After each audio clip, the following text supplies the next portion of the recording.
UFC Fight Night, Derick Lewis versus Oleinik, UFC Vegas 6 live at the UFC Apex Center. Man, we got some interesting fights. I got 3 sleeper fights, and I got a little a bonus content for you, man. I got a guest on this episode of All Factors Considered. So my guy AJ, he's over here. This dude knows his fight game, and I think we're going to have a really interesting discussion because this isn't the most popular card in terms of big names. This isn't the most popular card in terms of being fan friendly. But once I actually did some digging and some research, I think this is going to be a hell of a card. And I think we're going to have some great fights. So AJ, man, introduce yourself. How you doing, bro?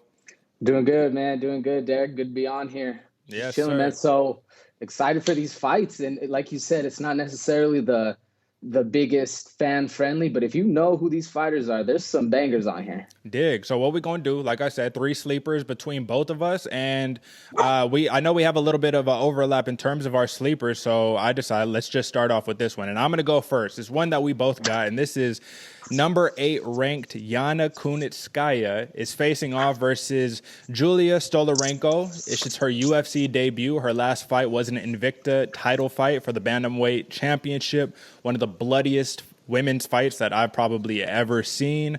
Man, first, let me ask you this, man. Before looking at the card, did you know who either of these fighters were?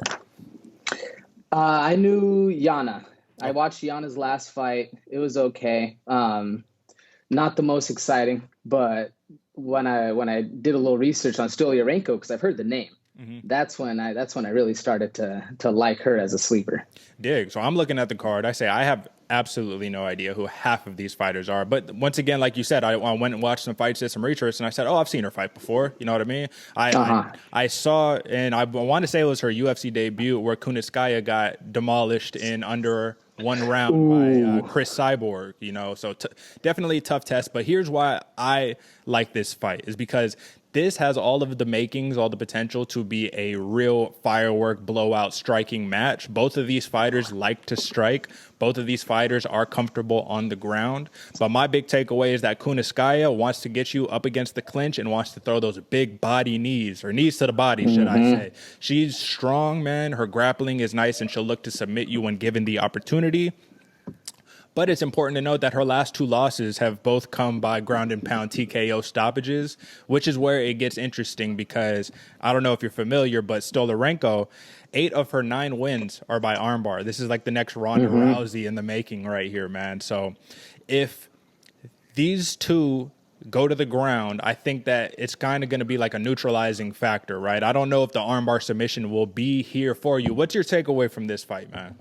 Well, I'm actually really excited for this fight. Kunitskaya, if you watch that last Aspen Ladd fight, she was winning. She was piecing her up. She was throwing heat. Like you said, she's in that clinch, and she's throwing heat the whole time. She's very impressive. The only thing with the last fight, she got out-coached. She came back. Aspen Ladd came back in the next round and knew right away what to do through those bombs and caught her. She caught her, I think it was the first or second punch out of the gate and just put it down. And like you said, TKO smash. So I agree. It was like a left cross that sat her down on it. Yeah. She just got, her coaches told her what to do, and she got out coached. The good news, Kunitskaya is going back down to New Mexico, to Jackson Wink. Training heavy, brother. Let's get a little context. Our guy AJ over here is a New Mexico native. You know what I'm saying? So it's a little bit of love over here, right? She's repping. She's down there training. The best fighters, or some people say the best fighters, come out of Jackson Wink. So she's got a good mind behind her. But what really turned me on to this fight, Stoliarenko, she isn't just like an Invicta, a warrior. What really got me, she used to fight Lethwei, international Lethwei champ 2017 in Japan. And I don't know if you know much about Lethwei, but it's bare knuckle Muay Thai fighting with headbutts, and they're savages. And she's really down for the brawl. If you watch, like you said, she has one of the bloodiest fights in Invicta history for her last bantamweight title. And she's stand-up heavy, but she's down to go to the ground, and she looks for that armbar instantly. And I'll just say this, man, because it's a toss-up. I don't want to give it straight to Kunitskaya because she's the veteran, just because she has more UFC experience. But my big concern with Stolarenko is that she does not move her head. Her head movement is pretty limited, but that's to be expected as a big striker that's able to just mow people down, right? She is very stiff in the stand up. You're right, but man, she has heart, and she's looking for the fight. So Okay, well, that'll be an interesting fight to look out for. I will also note that I have all of the fight numbers right here. That fight is actually going to be the 9th match of the night, so it's a main card fight. And kind of like we were saying earlier, you know, if you know who this is, you understand why this is an important fight. But for most casuals, I don't think people even know who either of these fighters are. So definitely check it out, folks. Now we have on to the second, you know, sleeper pick. We have another overlap, but I want to talk about the ones that we have that are a little bit different before we go into that one. So the one that I know that is different from you, it will be one of our prelim fights of the night. And this is a dude who just made his UFC debut in his last fight and did something pretty incredible. So I don't know if you've been watching all of the, I mean, it's been events back to back to back to back, kind of a little too much to keep up with at times. But Justin James, he is fighting Gavin Tucker in the third match of the night. It's featherweight, 145 pounds. Justin James, in his last fight, TKO'd Frank the Tank Camacho. And I don't know if you know about Frank Camacho, but that is a difficult thing to do. He starched him in about 30 seconds to a minute. But the problem here is, I think people are going to take that performance and they're going to extrapolate that and say, oh, he should just steamroll his next opponent. He has fireworks in his hands. I think it's a big mistake because the dude he's fighting, his name is Gavin Tucker. 11-4-0, 4-1 in his last 5. Justin James, the name of the game for him is going to be takedown defense. And we always say this, right, off air, styles make fights, right? So we see a big striker versus a dude who wants to wrestle you first and who's going to use his striking to facilitate the wrestling. Generally speaking, when you got a really good wrestler, the wrestler almost always wins. But if this dude could stay on his feet, man, interesting things to happen. So the last thing that I want to note on this is I think it's going to be really competitive because dudes are damn near same height. James is 5'7", Tucker is 5'6". James has a 67.5-inch reach, while Tucker has a 66-inch reach. This is pretty much as balanced as you get. It's just two different styles, and this is what I love about the fight game, is that on paper, there's nothing on paper right now that'll tell you who's going to win this fight. You just got to wait and see when we get in there. So, folks, tune in to this fight. Now, AJ, what do you have for your next sleeper that's not overlapping with me? His name's been kind of coming up a little bit more on the social media, and it's Beneil Dariush. Oh, yes. I don't know if you know much about Beneil Dariush. 31 years old, 5'10", fighting at one of the savagest weight class, 155. And the thing about him, he's really, really heavy, really strong on the ground, but he's coming, like I said, heavy-handed, and he's walking you down full pressure the whole time and loves to be in that kind of phone booth boxing range. So one, it's going to be a very exciting fight, but I think against his opponent, Scott Holtzman. Yep. He another wrestler, all around good, kind of balanced, like you were saying with the last match. It's kind of a chess match. You can see how these two styles are going to kind of balance out each other, well-rounded, that they can both fight on either standing or on the ground. But I'm looking for Beneil Dariush to come in because he's ready to brawl, and if they need to take it down, he's in it for that too. Understood. It's going to be exciting, man. I totally agree with you. Now, I do know a bit about Dariush, but I don't know about Holtzman. So for me, I want to automatically go with Dariush because this dude is such a monster. AJ's not lying here. This is a strong man that wants to hurt his opponent, wants to walk you down and put it on you. But we'll see what happens, man. This is one of those cases where I'm not sure if Holtzman has UFC experience or not. I'm just very unfamiliar with this match specifically. But if history says anything, the 18-4-1 Dariush should make something happen. His opponent is 14-3, so we'll see how it goes, man. 155, like you said, that's one of the most beast weight classes that we have. A lot of great talent right now at that weight class. Well, and Holtzman's up and coming because he's been 2 decisions in his last 3 fights, but it's mostly KOs, TKOs, good fight IQ. It's going to be a banger. Dig. It's going to be a banger. Now, this last sleeper that we have that is overlapping, I think it's overlapping for a reason. If you know anything about either one of these fighters, you know someone's either going to get knocked out or it's going to be an absolute war. Now, you talked about Darren Stewart versus Maki Patola. Darren Stewart, the dentist, right? This dude is going to knock the teeth out, you know? Now, this is at 185 pounds, and can we name another weight class other than 155 right now that is as stacked as the 185-pound weight division? I don't think so, because when I was doing my due diligence, I was saying, okay, well, you know, you have top 15, right? These dudes probably should be in that vicinity. Neither of them are, both unranked fighters, and I'm talking UFC rankings here.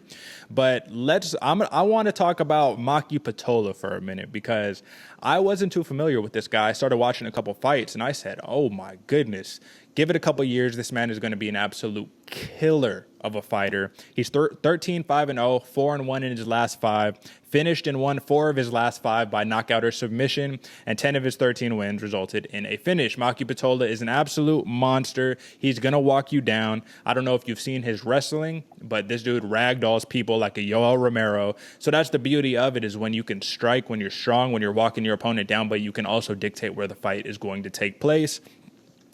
If I have one word to describe this man, it's pressure. You know, I just think this is a pressure fighter, strikes with bad intentions, and, you know, he'll wrestle you later if he has to, but the mentality is to strike first. Now, what do you got on Darren Stewart? Because he's equally as dangerous. I want to make one note on Darren Stewart, is even though people know him as a knockout artist, I'm not sure why he has a lot of decision victories under his belt. Even though they know him as a knockout artist, this dude has beautiful boxing. He has a very quick jab, and he's very in and out with his movement. So what you think about the dentist, man, Darren Stewart? So I like Darren Stewart. I actually wasn't too knowledgeable about him until I started researching him. But he's a savage. Like you said, he's coming for your head. He's got a great chin. His fight IQ is very impressive. And when he's loose and bouncing, he's dangerous. He's very, very dangerous. And yeah, he does have a lot of decisions and split decisions. But ironically, in the last 5 fights, both these gentlemen have fought Charles Byrd. Both of them finished Byrd. TKO. Yeah. Pretty impressively. So it's going to be a good fight. My sleeper is Maki Patola. Strictly, when I think of him, I think explosive. He's there. He's like, to me, he's a bigger Max Holloway. Touch, and bad intention, coming in for the heat. Okay. And he's Hawaiian. He's a big brawler. He can wrestle. He can fight. That's why it's going to be, I mean, for the casual fan, like I said, I didn't really know who Darren Stewart was, but they're going to be coming in. Both of them have great takedown defense and like to throw elbows from the guard, like to get dirty, like to fight. So I'm excited for this whole thing. To me, this is going to be the fight of all of the fights on this card that's going to be an eye-opener for the fans, in my opinion. I think either one of these fighters are going to make a lot of fans tonight. I have to make one more remark about Darren Stewart. His last fight was actually Cage Warriors. He did a 1-fight Cage Warrior stint very randomly, so this is his second UFC kind of run, more or less. He lost in that fight. He was upset, actually. So I would like to know, I didn't find this out in my research, if there was some type of drama that went on that kind of booted him out the UFC, or if he needed the money because of the COVID stuff, or I don't know what was happening, but I thought that was a really interesting little blip on the radar. And lastly, man, well, I guess 2 things, man. So I love my guy, Darren Till. We've talked about him, man, the gorilla. He's a monster. He's lost a couple really big fights recently, but he's also shown he's a real contender no matter what his record is. Darren Stewart has a Darren Till-esque right hand. Or I guess Darren Till's is his left. So, because, you know, so opposite, right? He's got that lead hand, or that rear hand. He'll knock your lights out, man. He has KO power in every single punch. And before his last fight, he was known to have pretty bad cardio, but the cardio seems to have been addressed. So that's always something we got to keep our eye on. But last fight, and he went 3 rounds. At the end of the 3rd round, he was still bobbing, weaving, moving in and out. just like a professional fighter, man. And the last thing on Patola for me that I want to note is that Charles Byrd, you talked about how both of these fighters beat Byrd. Charles Byrd actually had never been taken down before his fight against Maki Pitolo, where Pitolo took him down twice, like early in the fight, and that's why it tells me that this dude's wrestling is really legit. You know, Darren Stewart, his last fight was against Deron Wynn, I believe, or not last fight. It was the last UFC fight. The second to last. Yeah, it was his, the penultimate fight, right? And I'll tell you what, man, he did his fair share with his takedown defense. Deron Wynn is an amazing wrestler, but the wrestling battle is something to be concerned with over here. So like you said, man, super excited for all of these fights. I think that this card, there's hidden gems on this card for sure. So lastly, man, let's just get into, I'm going to provide all of the picks on the screen, but I just want to go over our main card picks, keep it short, concise for the people. And I'll let you go first, man. Start off with all your main card picks. Who you think is going to win, and why do you think they're going to win? Doesn't have to be super in detail, but just, get a people what you're thinking. Opening the night off, I got my boy Beneil Dariush against Holtzman. And, man, I think it's going to be second round KO for Dariush, knocking him out, showing those hands, standing in the phone booth. Next up, against Yana Kunitskaya versus Julia Stoliarenko, I'm going with the Lethway. Coming in, same thing. I think a lot of this has to do with that timing and that kind of chess mess. So it's going to be an exciting fight. For sure. Maki Pitolo versus Darren Stewart. I'm giving it to the Hawaiian banger, and he's there. I think I got him first round TKO. Okay. Next up, I know. Yeah. Next up, we got Omari Akhmedov versus Chris Weidman. I'm going with the Russian, Omari Akhmedov. I picked him with decision. Okay. Chris Weidman, he needs the win, but I think Omari's coming in. He's a better wrestler, better hands. He's kind of younger, fresher. He's going for it. For sure. And then in the main event, Derek Lewis, Black Beast versus Alexei Oleinik. Man, my heart tells me Lewis, and I'm going Lewis. KO, second round, but it's going to be a hard fight for him because if he gets taken down, it's going to be a rough one. I'm with you, man. And we have, believe it or not, identical picks. So that's unfortunate it is, but I think we're thinking, great minds think alike, basically, right? And I want to just give a little bit of insight behind why I picked who I picked. So I got Dariush for the first fight of the main event. I got him actually a second round submission is what I'm predicting from Dariush. The reason why is because these fighters are all dangerous and they all have finishing capabilities, but I think because they're so dangerous that some of them may offset into these decision wins. For example, Kunitskaya, right, versus Stoliarenko. I got Kunitskaya. I think that she's just the clinches and the body knees are going to be too much. I really believe seeing her command and how she can just keep her opponent against the cage the entire fight. We've seen within the rules of the UFC, not the best rules. I mean, not the best judging, not the best rules, but we know what allows you to win a fight. And wrestling, unfortunate as it is a big predictor on, whether you're going to win your fight or not. So I'm going Kunitskaya. Also, Stoliarenko, like I said, no head movement. Either going to get dropped or just going to be eating a bunch of punches like she did in the last fight, in my opinion. Darren Stewart versus Maki Pitolo. I'm going Pitolo, and I'm going Pitolo by decision, man. I think this is going to be a war, right? It could easily be that first round finish, but I'm going where they're going to neutralize their respective strengths, and it's just going to be an absolute war. 3 rounds. I mean, if it was a 5-round fight, it would be a little bit different, but 3 rounds, I think they're going to make it happen.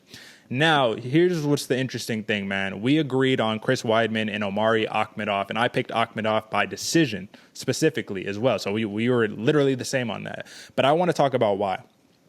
Chris Weidman, man, this guy is, I believe, 1-4 in his last 5.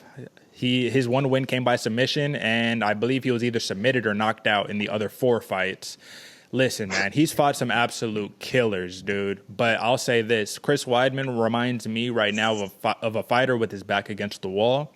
And when you're fighting a guy like Omari Akhmedov, who hits really hard, his striking is not technical, but his striking is purely a setup to wrestle you to death. Mm-hmm. You know what I'm saying?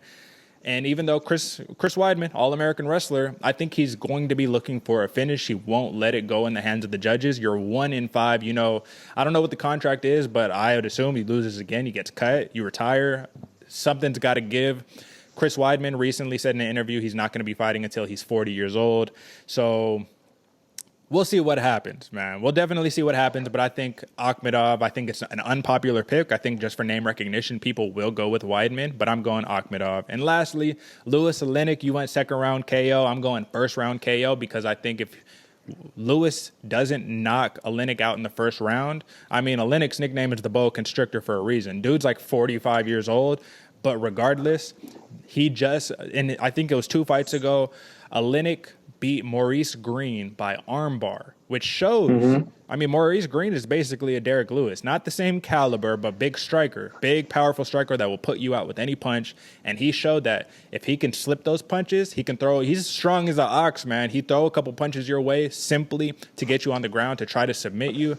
Lewis, we've seen. I actually got a couple notes. Let me talk about this because this was important, I thought. Lewis, his last knockout win was almost 2 years ago. Right? We talk about Lewis. We say, he is the Black Beast, dude. 18 of his 23 wins are by knockout, but his last knockout win was almost 2 years ago. 2 of his last 5 losses were by submission and a knockout, so definitely something you got to keep in mind. But he also has underrated takedown defense, and if he could stay on his feet, he has a very, very real possibility of finishing the fight with a knockout. So I just want to say this because this is a crazy stat, and I thought I would mention it.